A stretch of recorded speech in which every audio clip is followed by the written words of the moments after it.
breaking news, actually, before GPS starts for once, not as soon as it ends. Tua, we'll talk about Monday night's game, but Tua is getting benched. The Dolphins have released Tua Tagovailoa. They have not released him. He has been cut from Miami, and you'll never see him play quarterback for that team again. I mean, that could be true, but the benching's the only thing that happened now. And the Chargers signed him to back up Justin Herbert. And also they signed Joe Burrow to back up. It's Herbert, Burrow, Tua. They might be playing Tua at offensive line at some point. They're like, if we can't get QB play out of you, then we're going to have you play. Getting paid all that money. Got to do something, right? Yeah, that was... Did you watch the game on Monday?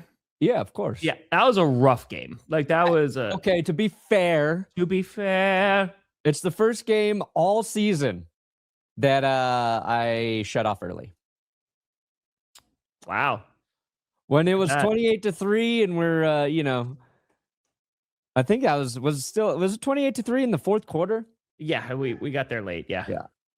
I turned it off because usually I was doing bedtime with Carm, and I'll usually have it on with no volume just so I can keep an eye. And I said, yes, this game is over. Yeah. But I watched all of it up until then. Yeah. Well, I mean, you missed the wonderful clock management. Like, we were like 2 minutes to go, and then McDaniel's like, I got to call all 3 timeouts, and then they didn't do anything with the ball except just waste everybody's time. It was super fun just to really drag that game out. Yeah. But yeah, the Dolphins, who were on a 4-game win streak, and they had a very small chance to make it into the postseason, especially after what happened in like the early windows on Sunday. They basically they got eliminated, a 1% chance if they just at the moment, and 1% chance if they won. So it wasn't like it was going to move the needle. But oh boy, they came out looking like a wet fart. That offense could not move. And you look at Achane, right? He's kind of been like that consistent guy on the offense all season, and he's still having a very nice year despite what the Dolphins are doing. And it looked like the Dolphins that we were talking about maybe like a month and a half, 2 months ago as one of the worst teams in the league. They did get better. I got to give them credit. They did get better. They fired their GM. Greer has needed to go for quite some time. But now after Monday, they are benching Tua, which makes sense because they are eliminated from the playoffs. But yeah, his future in Miami definitely up in the air at the moment. Yeah, well, first off, Mike McDaniel... how about you just trade Devin Achane to your favorite football team, the Denver Broncos, the team you grew up rooting for, the team you were a ball boy for.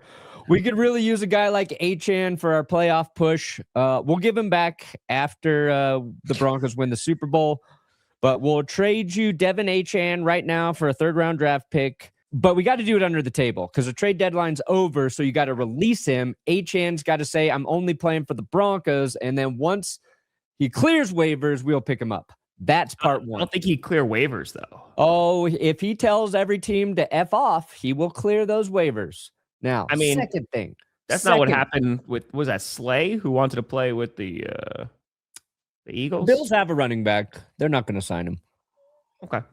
Walmart's got blackmail on every team, every coach, every player, every owner. I'm not worried about it. The other part is the Dolphins actually started this game off playing very good football. The first quarter was completely scoreless. Yep. And it was primarily a result of the Dolphins defense playing very well. They got a lot of hype and talk about how well they were tackling and hitting, and they were giving the Steelers problems. The issue and the reason they're going to take a look at Quinn Ewers as well is Tua on, I think it was their second drive. They're moving down the field, and then he just throws a terrible interception to the Steelers. And I believe it was, I forget, they brought up the stat in the game, but he has thrown over a dozen interceptions to zone coverage. It was the most in the NFL. I think it was like 15 or something. 15 or 19 or something. So, like, that was a big drive for them because if they could have finished that drive, scored a touchdown there, they also kicked the first field goal of the game, which was close to the end of the second quarter, they played almost a solid full half of football. Almost, yes. The Steelers get a touchdown right before halftime, which was big in that game. Yes. And then they come out of halftime, they score again, and they score again, and it's over. And Aaron Rodgers, I feel like it was one of his best games of the season. Very well. It's shitty, really cold weather, and then he just started carving up the Dolphins secondary. The Steelers were getting things going with Gainwell in the second half. Now it's the Steelers too. They keep doing this where when they win football games, you go, you know what? They're a pretty solid football team. But then the way they lose them, you're like, this team is terrible. That's exactly it. And they did this without TJ Watt, right? So it's like, oh man, imagine they had TJ. But I've seen them with TJ. I've seen them without TJ. And it's exactly what you said. Sometimes they show up and you're like, is this a football team? Because sometimes they look awful. Yeah, I think like on Monday.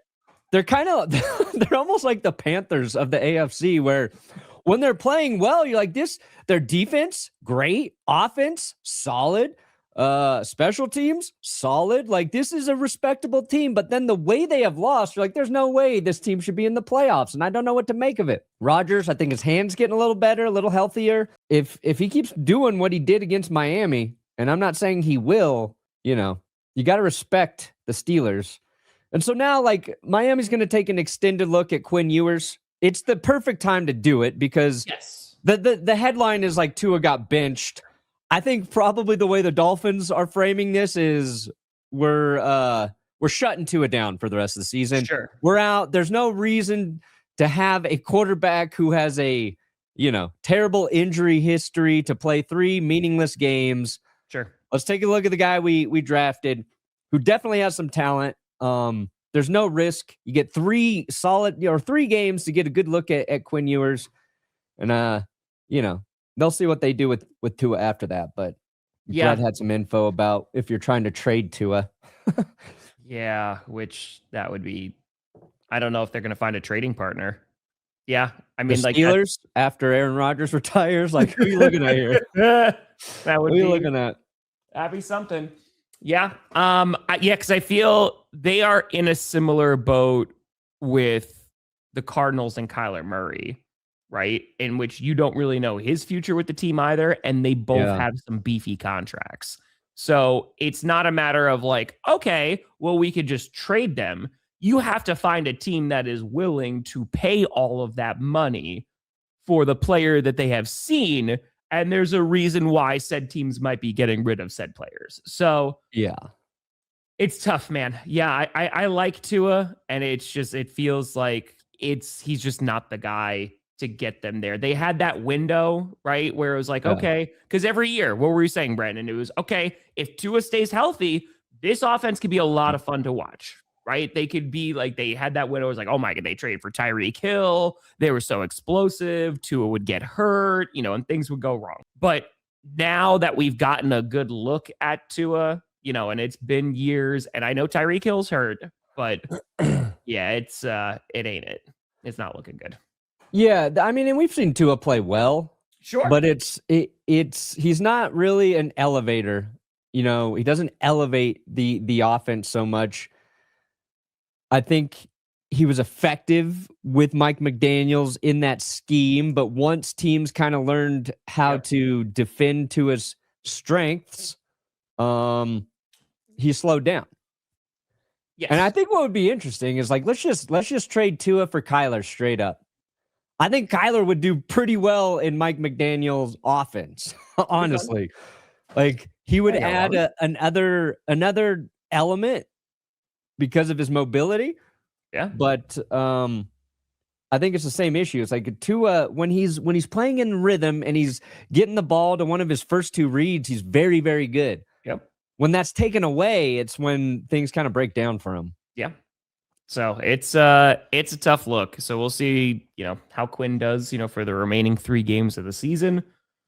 But yeah, I mean, McDaniel, we were talking about him earlier this season of like, he's going to get fired any minute. I still feel like he saved his job, but we'll see how the rest of the season goes. I feel like he's okay though. I I don't think they're going to fire him. They'll bring him back like another year, but who knows who's his starting QB is going to be. They're also apparently releasing Matthew Judon. Oh, yeah.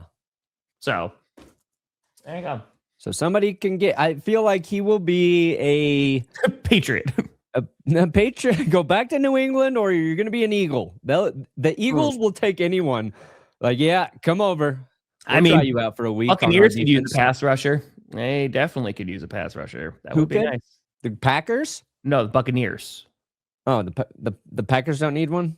I mean, we do too. Yeah, we do need a pass rusher. Yeah.